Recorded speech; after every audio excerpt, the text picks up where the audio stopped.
All right, it is 6:04 PM on July 8th, 2026. I'd like to call this regular meeting of the Old City Zoning Board of Appeals to order. Please rise and join me in the pledge of allegiance. I pledge allegiance to the flag of the United States of America and to the republic for which it stands, one nation, under God, indivisible, with liberty and justice for all. Present tonight are myself, Alfred Wilcox. Kevin Danby is unable to make it. Andrew Morosky is present. Laurie Deneen is present. Marshman Ladd is present, as are Jonathan Miles, Frank Keeney, and Herbert Searle. We will begin with a continued public hearing in number 25/26-20. Patrick and Sonia O'Halloran. Seated will be myself, Mr. Morosky, Laurie Deneen, Marston Ladd, and Jonathan Miles. Who will be presenting? Evening. Would you like me to sit or stand? You can do whatever you're comfortable with. If you don't mind, I'll stand. I'm sure I'm gonna spend a lot of time sitting, so I'll just stand. If I get anybody's way, let me know. So my name is Sylvia Rakowska. I'm with the firm of Arch Law Group, which is what used to be Dizalo, Pickett and Allen. We've got an office just down the block. I am also here with Tony Bullock is here with me, Mike Ferreira, and also Patrick O'Halloran is here as well. And we'll see if they'll have opportunities to give you some more explanation and some details that we'll go through throughout the evening. Okay. Hopefully we won't be here too long. I'm going to start by thanking you for your patience with respect to this application. I understand you have a lot of documents in your file, and they're not necessarily all consistent and lined up, and I fully appreciate, as I'm the newest member to the table, I fully appreciate what that review must have been like. So I'm going to start shortly with trying to clarify where we are and what we're working from and what documents are applicable and so forth to try to clear that up. And then I also want to thank you for your patience with respect to, we started this public hearing in April, and another continuance and another continuance. So much so that tonight, based on the statutory timelines, is you would need to make a decision today. So I'm gonna hope to give you all the information that you need, and thought everything out hopefully clearly. If at any point in time I'm not making any sense, let me know, please, and I'll do my best to clarify. Okay, so because this original application started in April, if you don't mind, I'll repeat what was originally said to some extent to get everybody on the same page. And Mr. Chairman, can I just clarify? I didn't actually take a note of who was seated at the original April meeting, just to make sure who's seated today has also watched the video or reviewed the meeting minutes from that. I will ask if anyone seated was not here in April. Were you here, Jonathan? Okay. Sorry, I was here. So everyone seated was here. Thank you for that confirmation. So based on that, since we've started the presentation previously, I won't go into the super details, but again, there was a little bit of confusion and a lack of clarity back then. So I'm going to try to start a little bit over. So we're essentially here for you with the variance application, obviously. I'd submit that it's a bit of more of a modification of a variance application. Fundamentally, there's not that much of a distinction, but back in 2004, a variance application came before you essentially for FEMA, a demolition and rebuild of a building to make it FEMA compliant, to have a code compliant septic system, and essentially building code compliance and all those reasons. At that particular point, again, that was in 2004.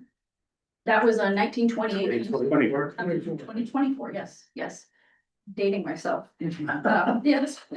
The pre-existing house at that time was a 1928 house. It was a 4-bedroom house. The living area was about 1,105 square feet with an additional, I believe, 154 square feet of enclosed front porch. At that point in time, it's a significantly non-conforming lot in the sense of it's just about 2,500 square feet in total.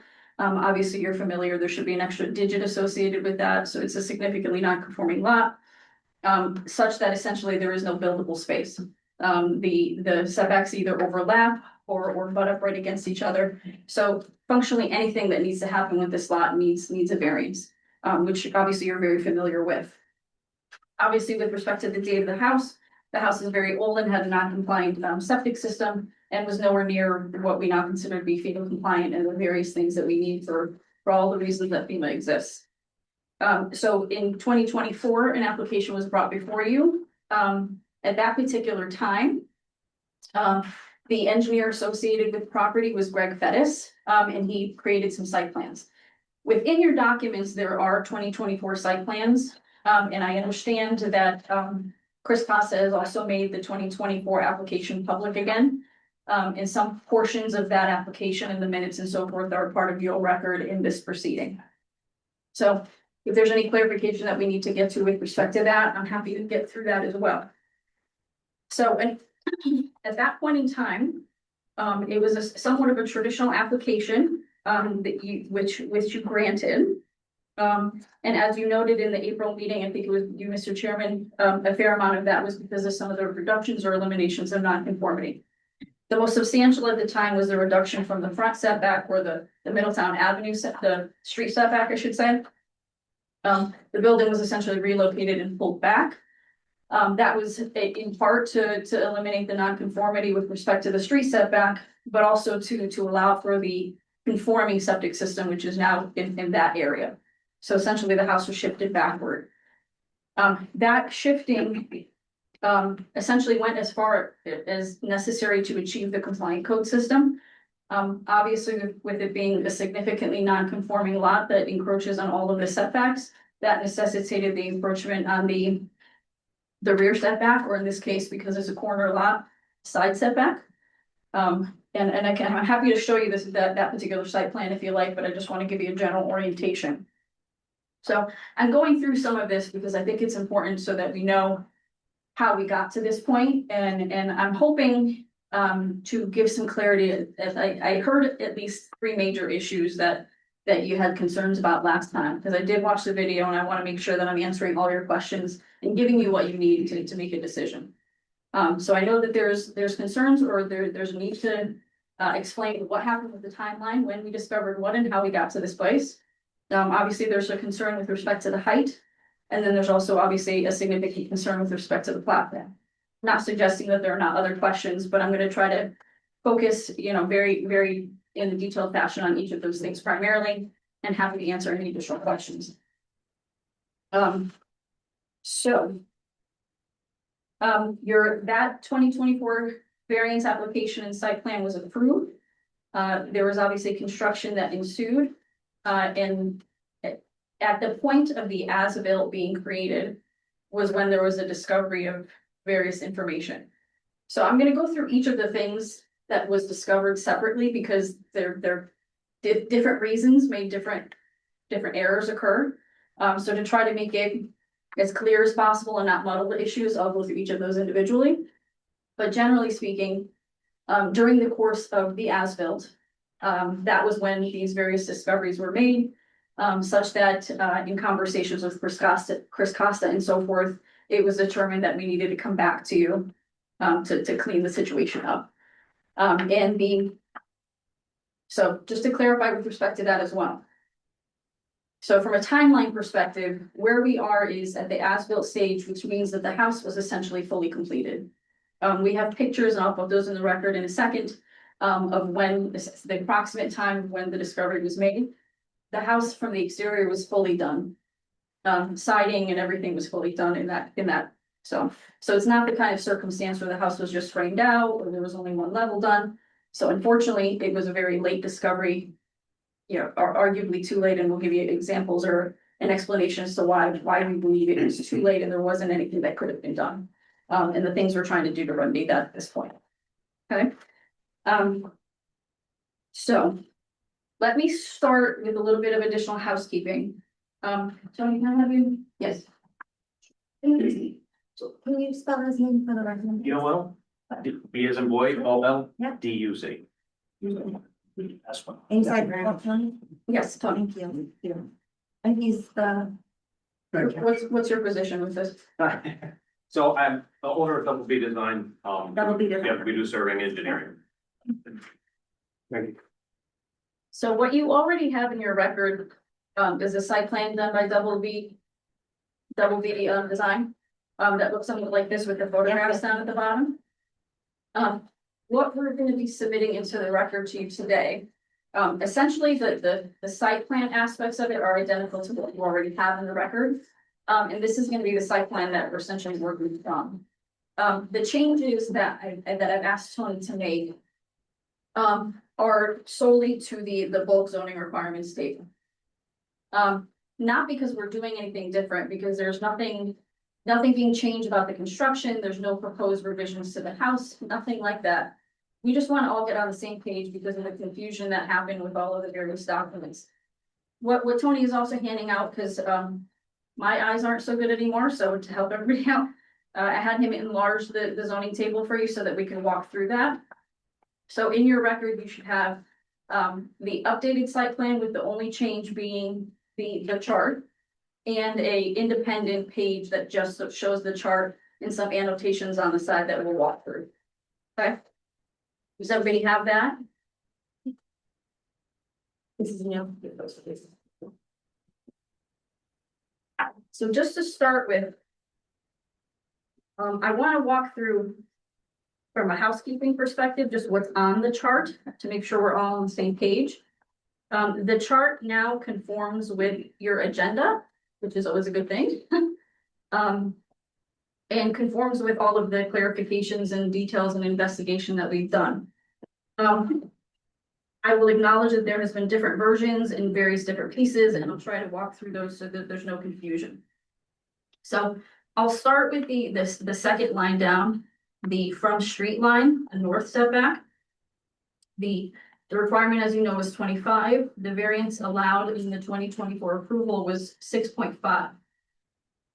What we've listed there is 6.6. So that's our north side that comes off of Mott Avenue. You may have seen previous documents in your file that noted that as 6.3. So there, and I believe Chris may have prepared some charts and some outlines and some timelines to help organize all of this stuff. So if you see a 6.3 in any of those documents, that is incorrect. We have done a lot of work to check and recheck these numbers.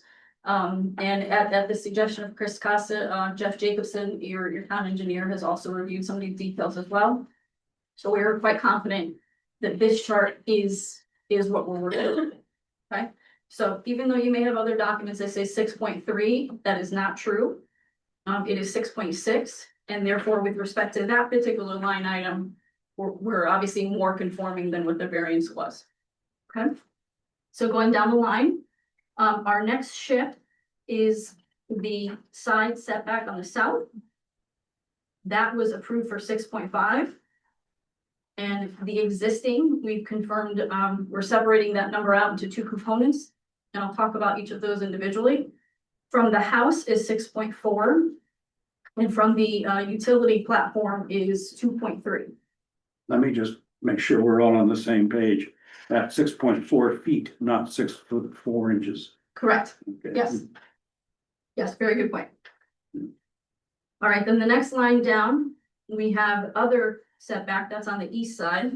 That's the side that the property was, or the house was essentially shifted towards, and where the deck and the stairs are at this moment in time.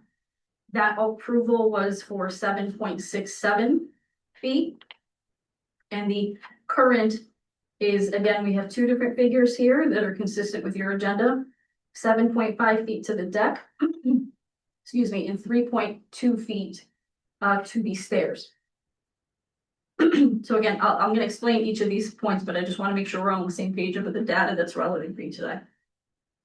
Then going down to height, the height, as you know, is required is 35.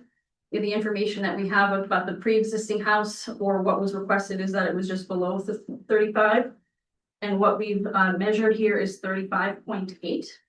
So that's not 35 and 8 inches. Again, it's 35.8 feet. I'll just point out for you that there's a note here as well. We did, this is what I'll say is an indication of how challenging coming up with the precise numbers are with these things. especially with what your definition of height is and so forth. In Jeff Jacobson's review, and I asked Tony to put a note on this to the side for you. In his review, he measured, and taking into conjunction what the average original grade was, and taking the height from there, his number is actually, Is it average or median? I'm sorry, median. The median from original grade, his number is actually 35.44. The number that we calculated was 35.8. We'd like to avoid bothering you folks with any kind of technical errors or anything in the past, so to be conservative, we put the 35.8. With a notation as to what Jeff Jacobson has said, and we can talk a little bit more about that as well. Then finally going down to coverage. Your coverage, the variance allowed was 28.7. And what we have there for coverage that is existing is 34.1, which is in this case, because of the very non-conforming lot, is only 1,015 square feet. 1,015.9 square feet. Okay, so this is the data that you're working with for this particular application. To the extent you would like some detail as to what the pre-existing conditions before the 2024 variance was granted, I can give you those as well. But I wanted to clean that up for you because they're in fairness. The observation that some of you noticed last time was there was a lot of different numbers for each of these pieces. Okay. Thank you. You're very welcome. All right. So the other thing that I'll point out while we're talking about the site plan before I get into the variances requested, is that the actual structure, the actual house, all of the aspects of it, with respect to the site plan, the applicable site plan that you have before you, are consistent with the site plan that Greg Fettis did in 2024. With one exception that I already know that you know what that exception is, and we'll talk about that. But I just want to make sure to point out, the house, the dimensions are identical to what they previously were, and what's listed in the south on the east side, excuse me, as the second floor deck and landing and stairs were all shown on the plan back in 2024. Okay, so from that standpoint, there have not been any changes. And what you see there today, if you go onto the site, and what you see in the photographs down at the bottom is consistent with what you physically see in the site plan depiction. The one exception to that, as you noted last time, was essentially the utility platform that is on the south side. It's what I have highlighted here in yellow, if you can see that. The little rectangle shape just above the bulk requirements chart is the part that was in honesty not depicted on the Greg Fettis plans. And we'll talk about how that came to be and so forth. But I want to make sure that we're all on the same page, that this is, we're not making any changes to the house. We're not making any changes to the intention of the use. The house, from an architectural standpoint, was built exactly what the architectural plans were. This unfortunately is a combination of some mathematical errors and some FEMA dependent components that, depending on which line item we're talking about, conflated and got complicated. And unfortunately, everyone involved with the project, to my understanding, is relatively new to the conversation or has inherited some of these things. Part of the investigation that led us to continue the process was to try to go back to the folks originally involved and try to firm down that timeline, figure out what happened. Unfortunately, some of those folks are not available for whatever reason. So we did the best we could to try to piece it all together. Other than Bettis, is there anyone else who's not available? What I can tell you is that the original, there are a number of errors on the Greg Fettis plan. That obviously we've corrected and have some issues. From what we've investigated and can review, the architectural plans and so forth don't necessarily have errors. They were built, but when your starting point is an error, then it all builds on top of that. So he was around and unfortunately, for whatever reason, is not around. I'm sure there was no nefarious intent associated with. My only errors. question was there anyone in addition to him who was part of the original decision making who was no longer available to us? Or to your investigation? The folks that are available to us are essentially post-discovery of the defects. Because we essentially had the site. Sure, but I'm asking, is there anyone other than Mr. Other than Fettis Mr. Fettis, who isn't available. who is not available? I don't think so. No. Okay, thank you. I was trying to be discreet about that particular thing, so I apologize, everyone trying, looking to be deceptive. But, so again, the design, the plan, the intention behind the property, the fact to elevate it for FEMA compliance, to have a conforming septic is all that's intended and is all still that is intended. The house, in fact, is the same square footage as you originally approved in 2024. Okay, so I'm gonna start getting into next, the individual variances that we're requesting, how these errors came to be, and hopefully fill you in with some of that history and timeline, that will hopefully clarify some of these issues. I'm gonna start with, the east side, which is the deck and the stairs. Okay, so with respect to that, what was approved was 767. And actually, before I get into that, I just want to make one other just general comment. I appreciate that what you're looking at, and especially with the mishmash of numbers and so forth, and with the blocks that are outlined in red, all of this appears to be a significant increase or a material increase in the application. My hope is that once we fill in all of the gaps and the timeline and so forth, I'll be able to show you that all of these changes, essentially are immaterial or are swapped out with something else that makes the property more conforming or are necessitated by FEMA regulations. So I'll walk through each of those individually, but I want to just acknowledge in first looking at the chart, it's obviously, there's a problem there. And I represent a lot of zoning boards and municipalities as well, and I appreciate what it's like to be in your shoes. And what happens here is not what you want to see. So we want to be honest and direct about that and talk about how it happened, give you some distinctions, give you as much information and data as we can, and try to resolve the issue. Okay. All right. So on the, and I'm gonna say, Tony, if I'm stating anything, I'm really welcome to check. I think to make sure I understand, when you say resolve the issue, you mean get a variance. Yes, get an approval. You're not coming in proposing to make any changes in what's there now, is that correct? Based on what I'm gonna tell you as to how things got there and why they need to be what they are.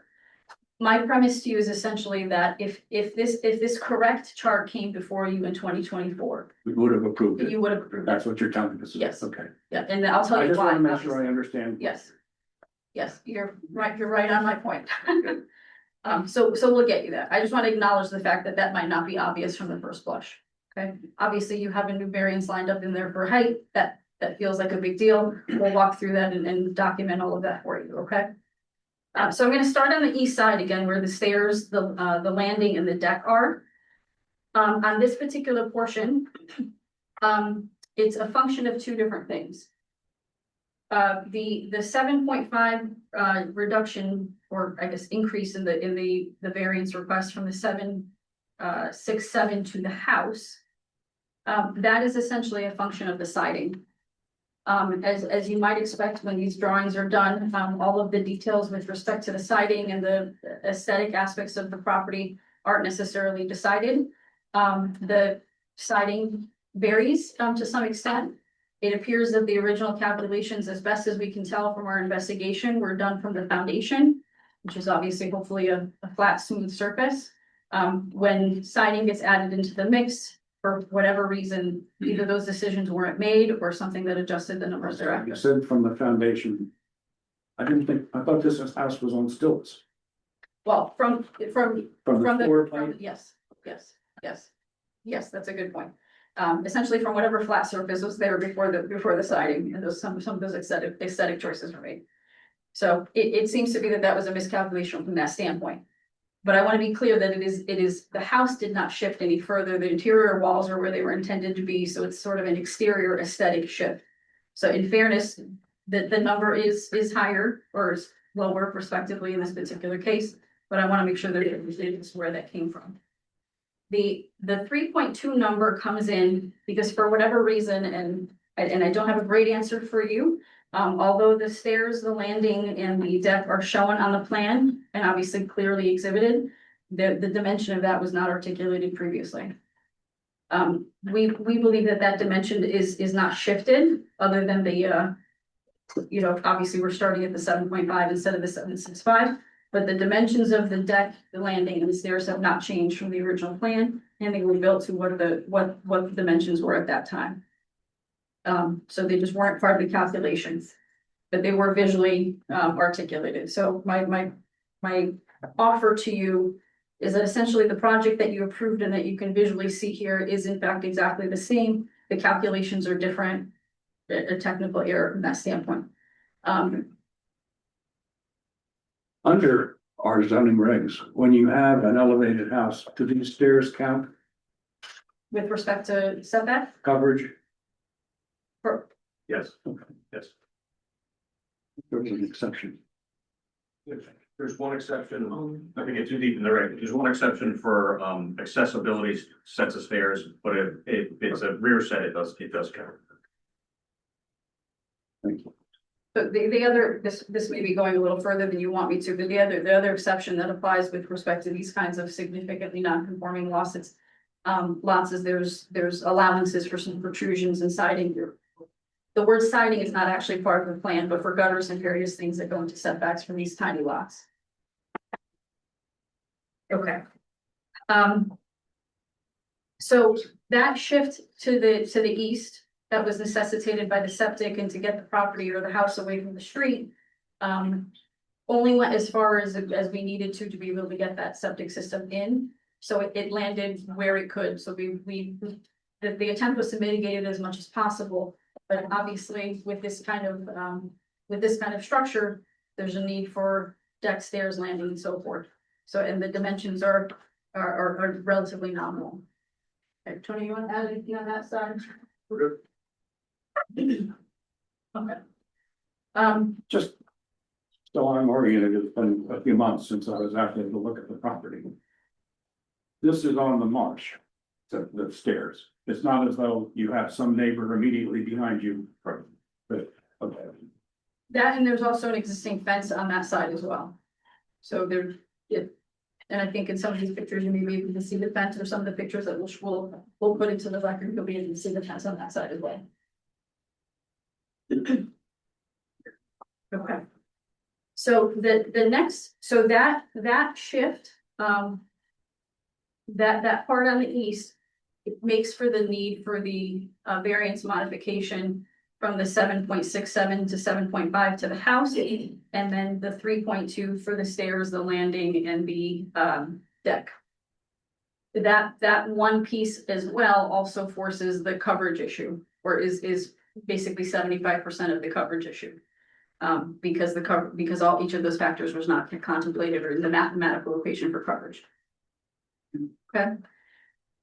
Then I'll go to, we already talked about that on the north side. There was that adjustment that was essentially a reduction of the variance requested by about 0.1. It was allowed to be 6.5 and it is now 6.6. So now I'll go to the south side of the property. The south side of the property is 6 point, to the house is 6.4 as opposed to 6.5. I'll offer to you, it's a 0.1 in both directions. So there's, for whatever reason, between how this got situated, you're further away on the north side and a little closer on the south side.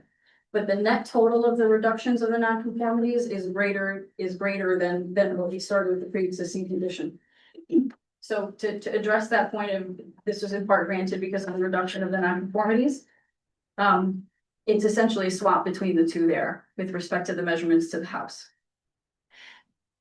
So then we get to the platform, and this is where I'll have Tony do a little bit more of the talking. But for whatever reason, the platform, which is obviously the utility platform for these kinds of structures was not located, and then obviously the dimensions weren't included. So in this case, we have that dimensioned at 2.3.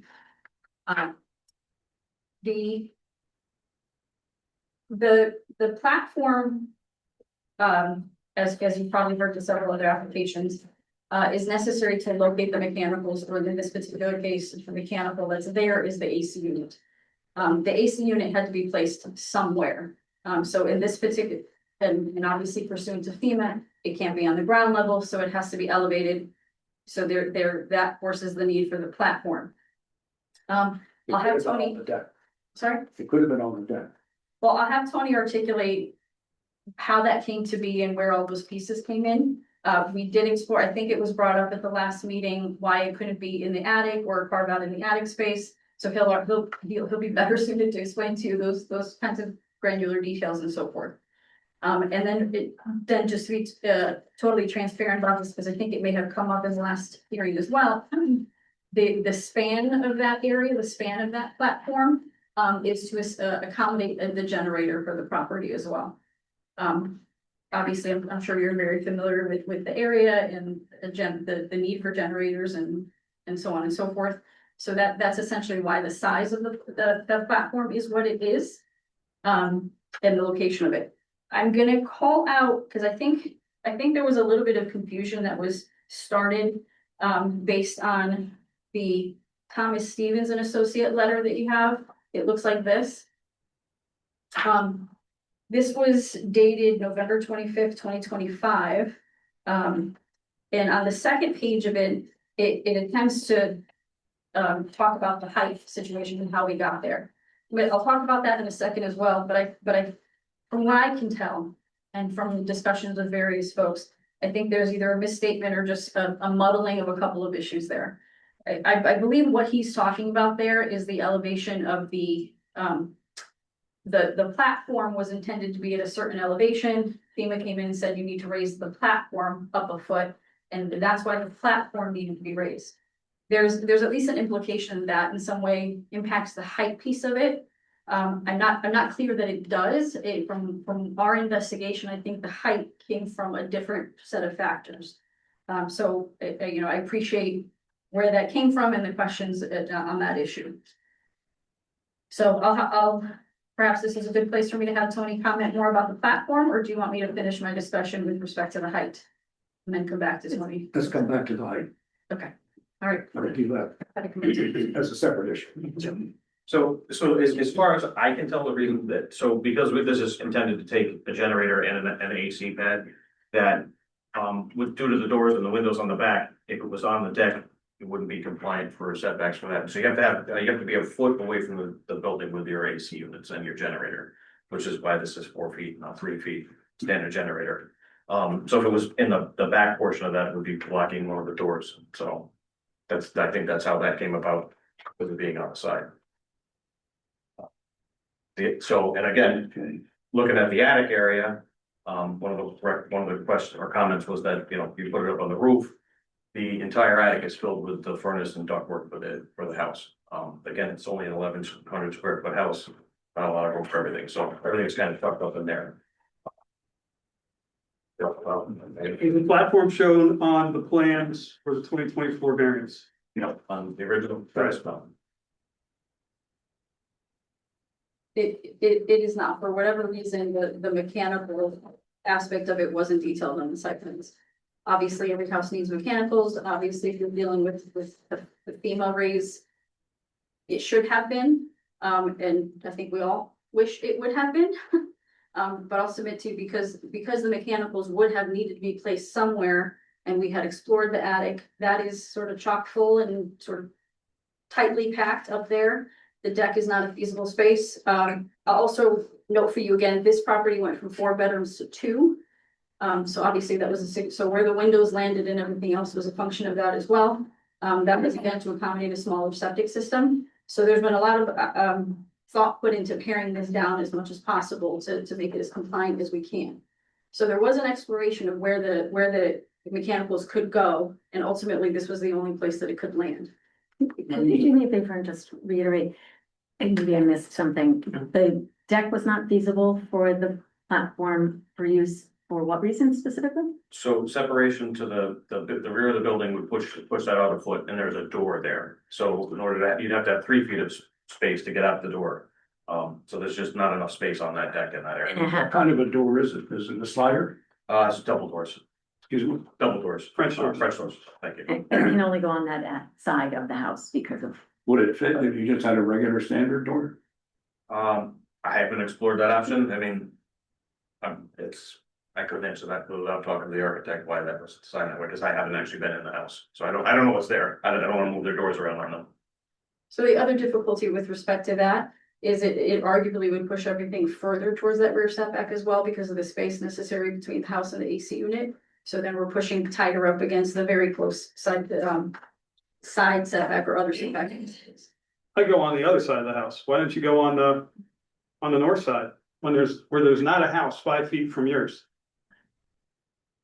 Why is the utilities not on the north side of the Well, house? it wasn't shown on the plan in 2024, so I'm thinking it was arbitrarily put on that side of the house. Because it was probably easiest, but you're also encroaching on your next door neighbor a lot more than you would if it was on the other side of the house. So in either component, we'd be here for you for a variance. I agree. But at the same time, on the other side, you're not 5 feet away from a house.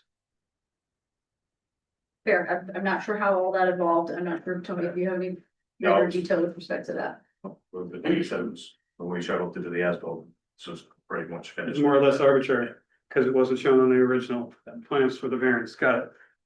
Thank you. I'm not sure that it was arbitrary necessarily. I don't know that there was a reason to do that. Generally speaking, if there's an open space, we put things where the open space is as opposed to the neighbor for obvious reasons. So just based on how things happen organically and for obvious purposes, I think our preference would have been that it would be not on the neighbor's side. So the electrical components are on that side as well, so how everything's structured overlaid into that. Yeah, it's right above the electrical panel, so it's probably easiest for the. It was generator. easier. But again, from your perspective and whether you're granting a variance or not, it would be the same exact. 6 of one, half dozen of the other. I agree with you, but But in one sometimes you case, gotta be nice it's, neighbors. one case it's impacting a neighbor, in another case it isn't, so.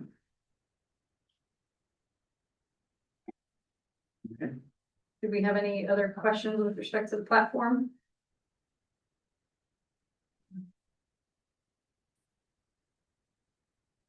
And then you might as well say if you're going for the height aspect of it. The height aspect of it, again, this was something that the number was incorrect from the start. There was recalculations. Obviously, this was something that everyone needed to make sure we had an accurate number or review this. So Jeff Jacobson did review the number. His number is less than ours, but to be conservative, we're happy to let you decide which number makes the most sense to put on, but we want to be transparent about what our number came out to be. There's, And here's what I'd like you to explain. If Mr. Stevens is wrong about what occasioned the addition of almost a foot on the house, what does explain that?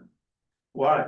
as best as we can tell, it appears that there may have been errors on the, how you come to determine what your height, your starting point for your base, what the original grade is, and then you're taking your median from there. Somebody measured it from the front instead of the rear. I can't take particularly which number was wrong, but there were some errors there. One of the challenges that exists in this is it's unclear at this stage in time what those current figures are. One of the reasons that Jeff got involved was because we had access to apparently specific enough topographical information to be able to figure out what original grade was to get to that number. So it appears that there was a miscalculation on the original part. The structure in and of itself and how it was built didn't exceed what the plans were. So you're overlaying that on a mathematical level. But what I will say is, had we had the number correct, it would have required a height variance at that particular point. But from all of our exploration and review and investigation, that is the minimum necessary to meet FEMA compliance.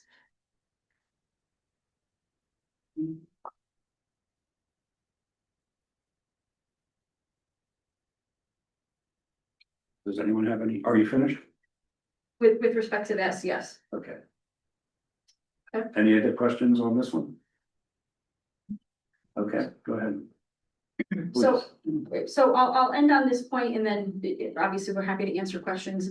I'm cognizant of the fact that when things like this happen, you have to be mindful of trying to prevent it and the appearance and there's lots of stuff happening in the world and development these days that we want to preclude. I'll submit to you that this case isn't that. I think that the concerns about either establishing a precedent or developers saying one thing and doing another is a very real concern. I see it in my practice. I see it when I represent municipalities. It is absolutely a real concern. This case isn't that. I'm sure you're already familiar with precedents don't exist in the ZBA. Every case is dealt with on an individual basis, which allows you to take a look at what the facts were, how it happened, how we got there, and make that determination. God willing, there's not gonna be an application before you where someone is doing it nefariously or it serves that purpose. I'll submit to you, this one absolutely isn't. It's a very unfortunate confluence of a lot of different variables that all of us wish weren't here.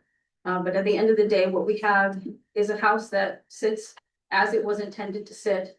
A very nominal, small house that went from 4 bedrooms down to 2. There's other mitigations that were made by the property owners. And had we gotten the numbers correct from the beginning, it would have been something that you'd be compelled to grant because of the minimum necessary to meet FEMA and just where the math lines up. So if there's any questions at all, we're happy to answer them. Have you done anything to price what it would cost to make this compliant with the original variance? Well, Has anybody done that To to your make it- knowledge? to make it fully compliant, would be fully Make- shifting the house. To make the house compliant and has built with the variances that were granted? You're assuming, it sounds to me like you're coming in, throwing yourselves on our mercy and saying, we're very sorry, we'd like to be able to live our house the way it is. And I get that, that is the cheapest. But has anybody priced what it would cost to make it compliant with the variance? If the answer is no, you can just tell us. I mean, you could just, I could I can shoot from the hip and say, it is off by a 10th, and so you would have to shift the entire house at 10. So that would be starting from scratch. And if we were gonna build it compliant, there would be no rear deck, so there would be no stairs to get into the house. Because those There'd variants. be no exterior stairs to get. Correct, sorry. Yes, so yes, you're right, I have no exterior stairs. Yes, there's a possibility that it could be done, you'd be starting. And again, there'd be no rear access. Yeah, Okay, you'd be suppose we redesigning the don't- whole entire house. we give you the side yard setbacks. Yep. Okay, I don't want you to have to move the whole, house, Yep. but you could trim the roof, you could reposition the platform. I mean, is it lawful to put it underneath the deck? You can't do that, so AC is too dense, or it blows up. Right, and it would be below female elevation. Right. So. Okay. For height wise, again, I know all of the utilities are in there. I don't know if you can cut the peak off to do that. I know the furnace is up there and it's literally almost touching the peak. So. We have not investigated whether just flattening the center piece off would make the difference.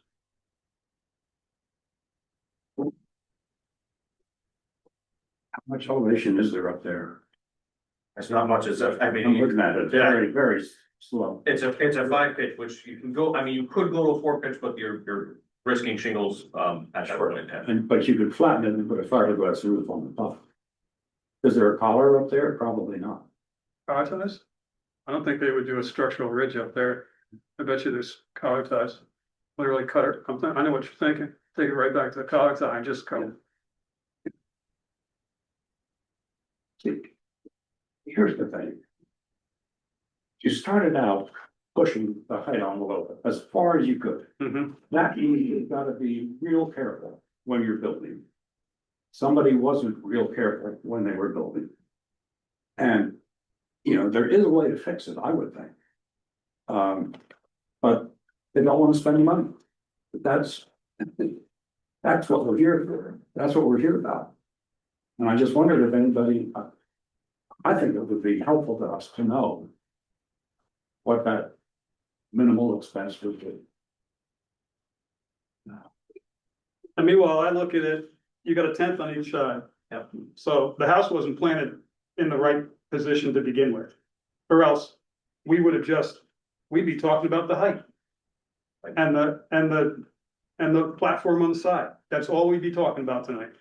And if we go back in time, I, just not the latest on Pettis to speak, but we can't. I can't do exactly what he's done from the survey world. So I don't know what I did originally. Agreed. I'm here to question.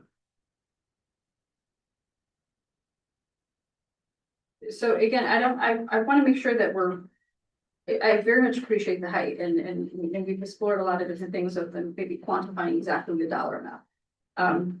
Our investigation is essentially determined that it's chock full of nuts up in that attic and there's, not a whole lot of fly space up there. So it's one thing to just say to make the cut, but there's a domino effect of other things that happen along with it. So it's not just a cost, it's probably gonna be a significant cost, and then there's obviously all of the associated, the burdens associated with that. On the flip side of that, again, I submit to you from architect, we've got low ceiling heights, this is not a property, and I know you see them all the time, where someone comes in and says, if I'm gonna do this FEMA thing, I'm gonna make it worth my while. This isn't that property, we don't have 11 foot ceiling heights inside. We don't have those expansions. That's not what happened in this property. So it's our understanding and our belief that the FEMA requirements would have gotten me to that figure anyway. That it is the minimum necessary to have met FEMA. What are the ceiling heights? Just out of curiosity, Great. 8.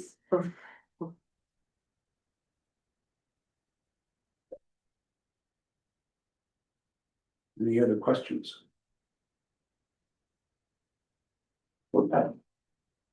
Is there anyone in the audience who would like to speak for or against the application? Is there anyone in the virtual audience who would like to speak for or against the application? If so, raise your virtual hand.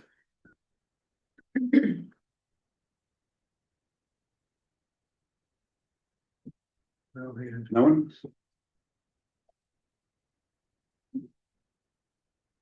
Okay, having none, I will at this point close. If I can, Mr. Chairman. Oh, I just had a conversation, with Mike Ferrera about, is there anything we can do? Because nobody wants to be here. And we've taken another look at the platform. The 2.3 is just necessitated by the width of the mechanical, so that there's no room to give from the setback to the house. But we believe that it is possible to shave a foot off of it and still accommodate for the generator the property owners believe is necessary in this location. So it would take the span down. And what I want to highlight for you here, or at least note for you, if you take a look at the original, the pre-existing house. So on Mr. Fettis's site plan from 2024, sheet 2 plots the pre-existing house. The pre-existing house on the side that we're talking about, the south side, has the main part of the house is 2.8, but there is a jut out of the house that goes all the way to 1.3. And eyeball scaling, that jut out is roughly in the same location and dimensions as the platform is there. a coincidence. Maybe, but I'm noting it, and again, I heard you when you said the reduction of nonconformity was a basis for this, and I appreciate how challenging some of these cases can be. So I just wanted to note overall that what you were looking to accomplish by the reduction of nonconformities is still accomplished despite the necessary platform. So if that is something that is, if we accept that as a condition of their approval to reduce the span of the utility platform from, I believe it's noted as 8 to 7. Thank you for the. Thank you. Okay, open to, deliberation and action. Would anyone like to make a motion with respect to this to get us started?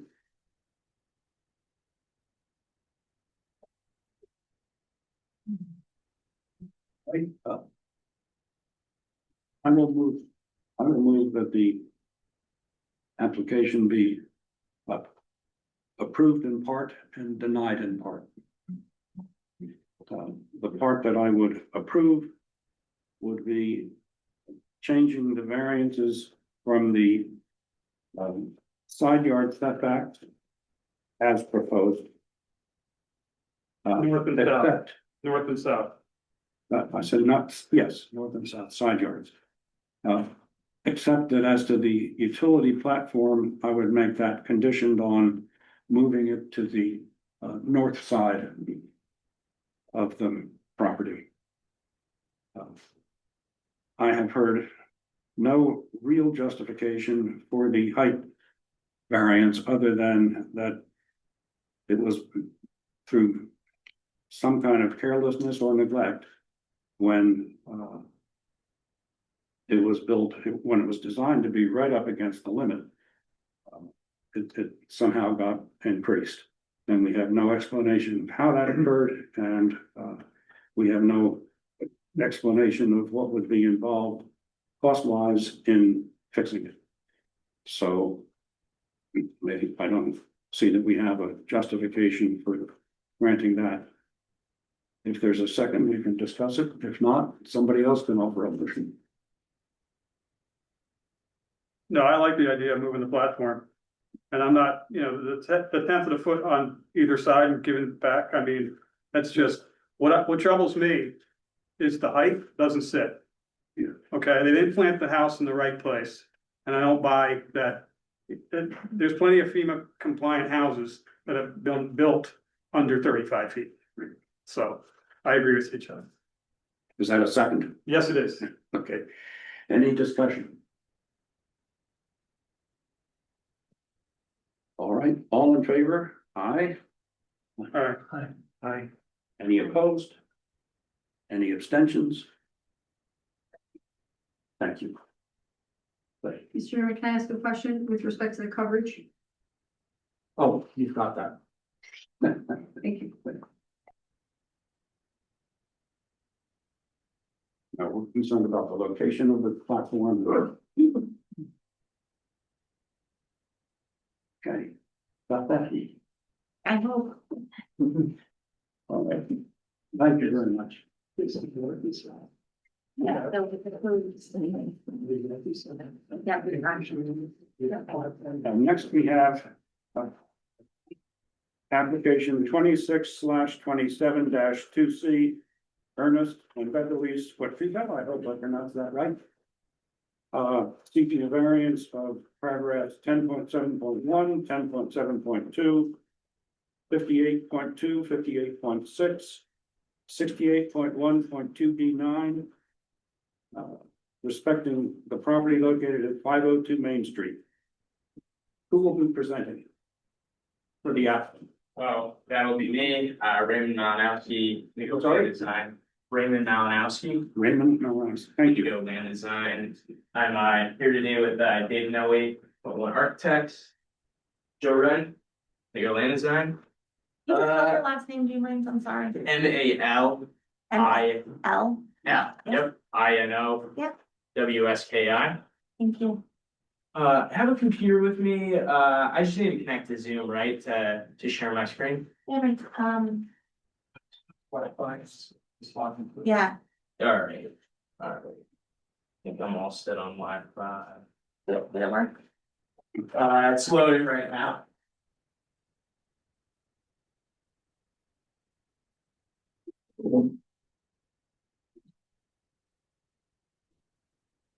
Chairman, one quick note, because could be public comment on the last application. I'm not sure that you actually closed the public hearing before you made a motion. I believe you do. Yeah.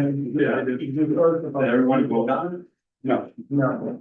we never voted. You know, The chair just closed it. some towns go around to a roll call. I don't think we've ever done that. Yeah, I didn't recall this one. But thank you, Joe. Clean enough, I can, The council was never told us we're wrong. Actually, yeah, big fan. this is why we bring both. There's technical difficulties, we have the old fashioned. Not as easy to see.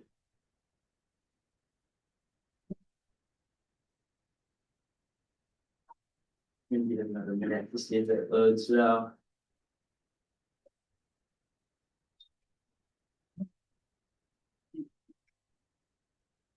Is the Wi-Fi not loading or is it just not showing your screen? The Wi-Fi is just, I think, a little slower, the connection's just a little slow, it's having this issue a little earlier. Why don't you start on, play around with the computer? Oh, yeah. Yeah. Look how it was. New. Oh. Seated for this. I omitted. Oh, yeah. Seated for this will be myself, Mr. Borowski, Laurie Deneen, Martin Ladd, and Frank Key. Awesome, all right. So to begin, this project is for Ernest and Beverly, Ernest Wetrio and Beverly Vincent, property owners, 502 Main Street. Just for location purposes, the site is sandwiched between Main Street and North Cove, kind of that choke point between South and North Cove. Property abuts tidal wetlands. A good portion of it is tidal wetlands until it abuts North Cove, of course. Just for kind of location purposes too. The rear yard setback is set about over 700 feet. So that kind of demonstrates just how far back those tidal wetlands reach. We're here today for the proposal to remove the existing wooden deck on the property. It's a rear wooden deck, along with the existing jacuzzi and other associated features such as the wood border, deck step, etc. And in turn, we're proposing to install a patio at grade, less than 6 inches above grade at least, along with a outdoor kitchen that measures at 3 feet by 11 feet, along with a new 91-inch by 93-inch above ground spa. Now, all of these features slightly pull back the existing features. The at-grade patio is, if we look at our setbacks here, so the proposed patio is 45 feet. We have some existing features, including the border 43.3, existing jacuzzi is 44.3, existing deck 45.4.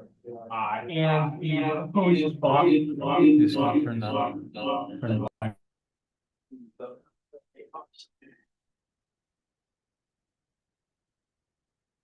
Am I sharing my screen yet? Oh, maybe not.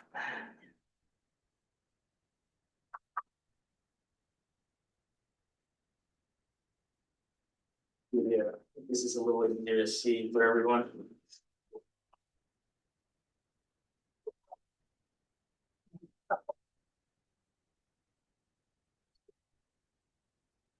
All right. Any chance we could bring that full screen, or is that as large as it gets?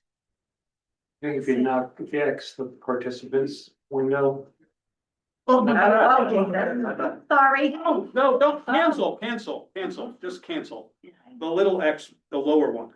Yeah. Thank you. Sorry. All right, here, I'll do some zooming in as well.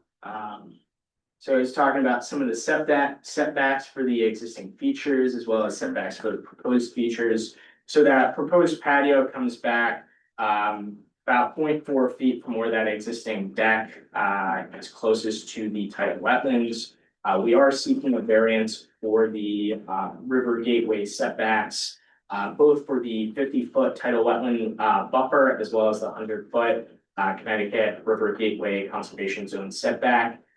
Keep in mind that the existing 4-bedroom house, along with porch, other existing outdoor features, was placed well inside the 100-foot buffer. That's not really something that can be altered quite as easily. All that we're proposing right now is adjustments to that deck.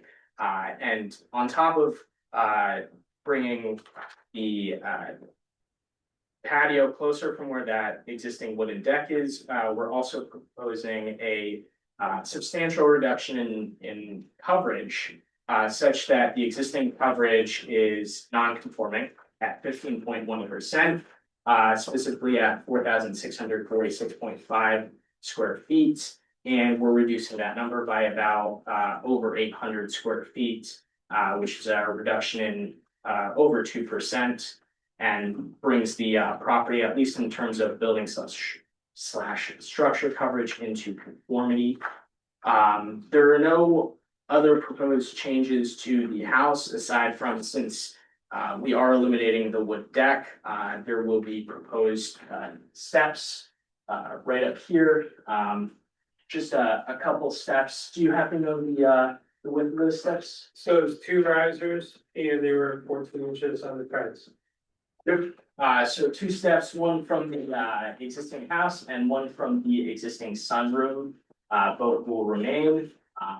But overall, and just to kind of reiterate again, all proposed features will be pulled further back from the tidal wetlands, and we are reducing that non-conformity to the 50-foot tidal wetland buffer, as well as the 100-foot Connecticut River Gateway Conservation Zone setback.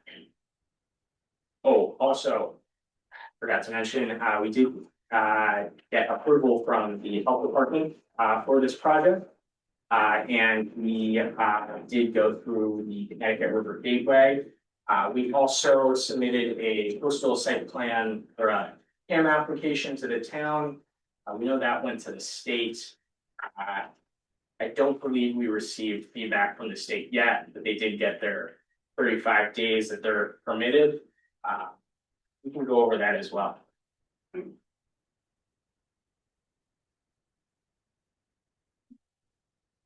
had a question. Yep. What does this kitchen look like? What's it made of? So the kitchen is a standard exterior, like grilling. Station. It would be in a masonry 3-foot tall, by 3-foot deep structure. Chuck, you ever see a Weber grill built into a, like, Masonry top? Yeah. Yeah, so be that, I'm not sure if they're doing a refrigerator, but yeah, your standard top, stone top in a masonry structure. And Gateway has no objection with that structure? No, we talked about that, I mean, with reducing the deck to a patio, and then also pulling it back beyond the 50-foot, wetlands restriction. Yep. They were happy to see that. So Chairman, Joe Ryan, for the record, just add a little color to that. So Jerry from Gateway is here, and we'll speak to that. Bill, I'm sorry.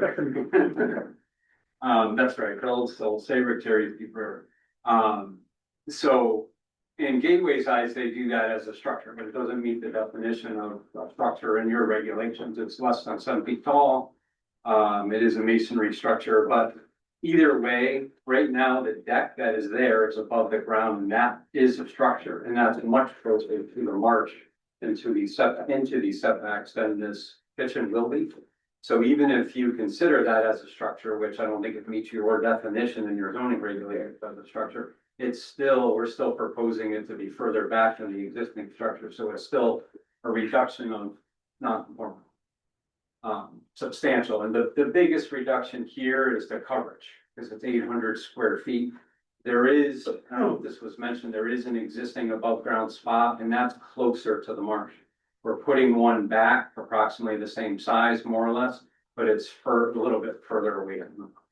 It's entirely outside of the 50-foot gate, had a wetland buffer, actually. Yeah, everything was brought back outside, right?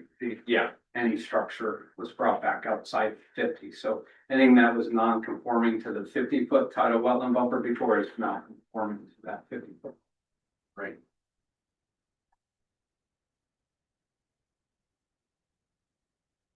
Okay, my other question was, there's a note on here that says all mechanical and electrical equipment shall be elevated above DFE elevation 12. I take it that the electrical in a spa doesn't count? No, I had asked this question. The electrical in a earlier on, too, refrigerator doesn't count? and so like an in-ground pool has mechanical and electrical equipment and its cover and all that. And I've talked to FEMA about this because you can't have, if you have an automatic cover that has either a hydraulic cover or electrical cover motor, that has to be at the pool level. It can't be anywhere else. It has to be at that cover level. And they understand that, and they view that as minor and not an essential item for the house to be livable. So a structure like this is separate from the house. If that got flooded and it shorted out, the house still runs and the house is still livable. The house doesn't depend on the structure. So that's the clarification. Seems to make sense. That's a clarification that I have received in the past. Okay. That's a general note that goes on all our plans. We're not really proposing any.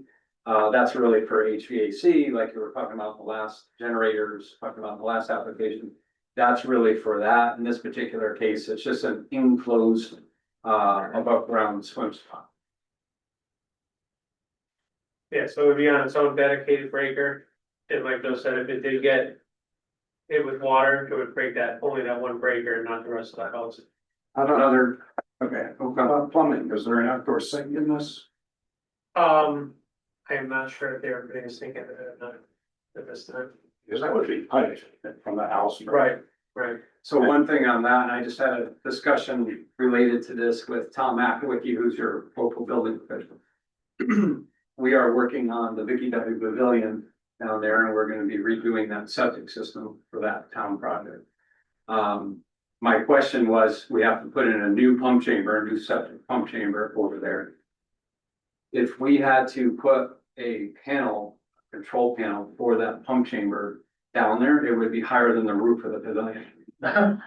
So, but his response was, since it's not a substantial improvement, so it's not more than 50% of the value of the structure, that no, we don't want you to put it right on the ground, put it on the wall, so it's a little off the ground, but it does not have to be FEMA because it's not a substantial improvement. Same thing here. No substantial improvement to the house, really no improvement to the house at all. It's a separate patio now. So it's unattached, not structurally attached to the house. So we don't have a substantial improvement. So whether there was a sink in there or whether, we had the swim spot, not a substantial improvement, so it doesn't have. Okay. And it will go to Jeff Jacobson anyways for review. And I assume that the basis for your request for a variance is reductions in nonconformity? Yeah. Correct. There's no hardship claimed. Substantial reduction. Well, I mean, the hardship rate did mention, the house was built a long time ago. I don't know the exact year. I believe in the eighties. In the eighties, so it was built in here. Well, that's what that was. Some of us wish we could go back. Yeah, no kidding. But yeah, the house is where it is. The house isn't changing. There was a deck there and we're just replacing with an at-grade pervious patio. So we're increasing the permeability of the site. We're removing the structure that's not conforming and replacing it with something that's not a structure, patio. So we think that, yes, there's some hardship here, but it's not very unique to this. We see this all the time. But we do have substantial reductions of non-conformity, which we think are positives across the board, and that's probably why he didn't even choose to comment on this one because of this, either good or neutral. Finished? Yes. So, okay, I'd like to ask, if there's any member of the public who would like to speak for or against the application. And I see Mr. Webb. I am with Gateway. Very well. Gateway submitted Gateway submitted a letter. We do not oppose this variance. I believe it reduces nonconformity in our Gateway standards, and so we supported it. We disagree on the outside kitchen not being a structure. If it's a wall, then it should be called a wall. The exemptions to what is a structure are functional. Flagpole, a pole is not exempted, but a flagpole is exempted. And if you actually look up the definition of fence in the Saybrook regulations, it has to keep something in or keep something out, or a wall. And so this is clearly not a fence. And it doesn't matter what it's constructed of, that it looks maybe like a stone wall. It's referred to everywhere as an outside kitchen, and that's what it is. And if that's what it is a structure. It doesn't get a fence exemption. Beyond that, you have other things to discuss on the sit down. We discussed this with Chris Costa. We're gonna discuss this further with Old Saybrook. Okay, I don't think we get to change the definition of a structure under our zoning code. I think that's the commission that does that. We do get to interpret it as best we can. And I agree with you, this looks to me like a structure. But there are still a bunch of reductions in non-conforming. And that's why we support it. Okay. Anyone else in the live audience wishing to speak for or against?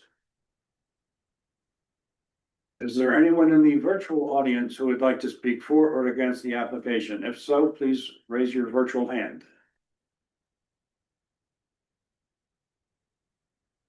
Seeing none, I'll close public comment and move to deliberation and action. Would anyone like to make a motion with respect to this application? Make a motion that we approve the application based on the reduction in non-conformity. And I would just add to that for the record, if you refer to the coastal site plan zoning data table, there are reductions in side yard setback on the east boundary, side yard setback. Excuse me, no change there. Tidal wetland setback has significant reductions. And especially as reduction in the maximum building structure coverage. That also include the CAM approval as part of my motion. Any discussion? Well, is there a second? I'll second. Any discussion? All in favor signify by saying aye. Aye. Any opposed? Any abstentions? Unanimous. Congratulations. Thank you very much. Thank you. Good job, guys. Thank you. Yeah. Thanks, Dave. Okay. There, All I right. barely heard. Next on our agenda is an extension request. It's application 24/25-04C. Kenneth and Vicky Lavoy. Request an extension of the time period to present to start construction. In accordance with the variance that were granted in the past. I don't know that we need to have anyone speak for or against this. Seated for this, The address? seated. Oh, I'm sorry. That'll be myself, Mr. Morosky, Laurie Deneen, Marty Ladd, and Herb Thorson. Thank you. I've got a note and I skipped right over it.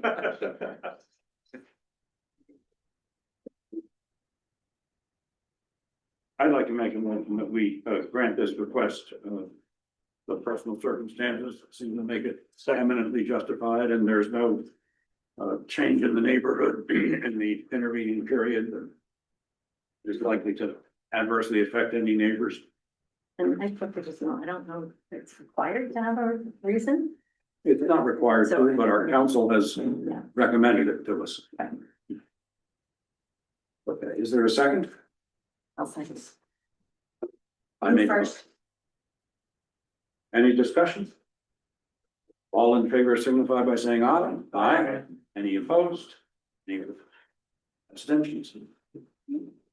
Okay. That was easy. Thank you, that was really easy. Good job. Sorry you had to go last. The easiest one I've been through. Appreciate it, have a good one. Thank you for the help.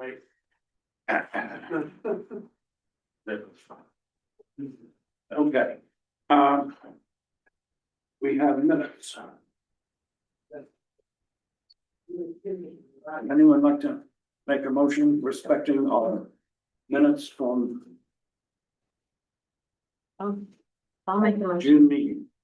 motion to approve the minute from the June 10th, 2026 meeting. Moving on. Second. Um, I did have,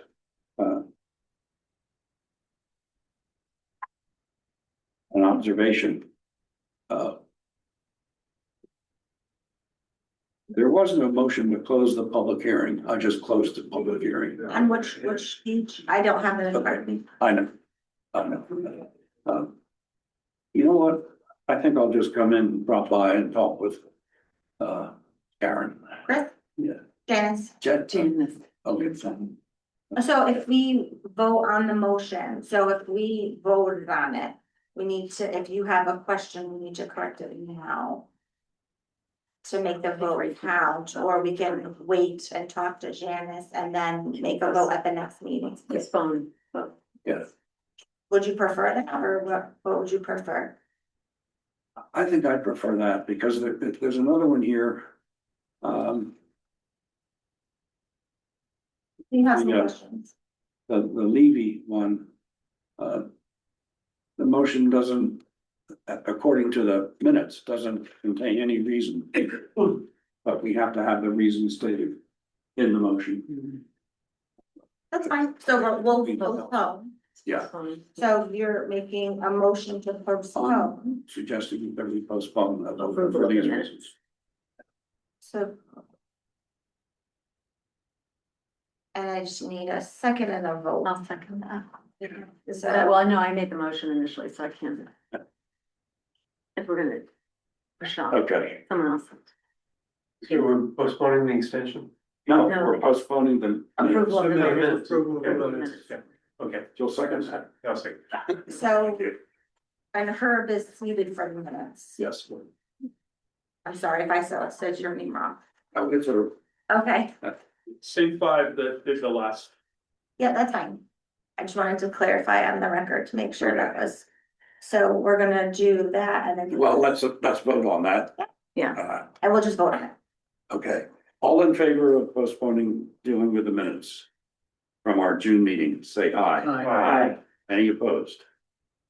Perfect. We're carried. Okay. No correspondence, announcements, committee representative or staff reports. How about a motion to adjourn? So So moved. Okay. Motion, Mr. Ladd, second. Laura Deneen, all in favor? Aye. We're adjourned.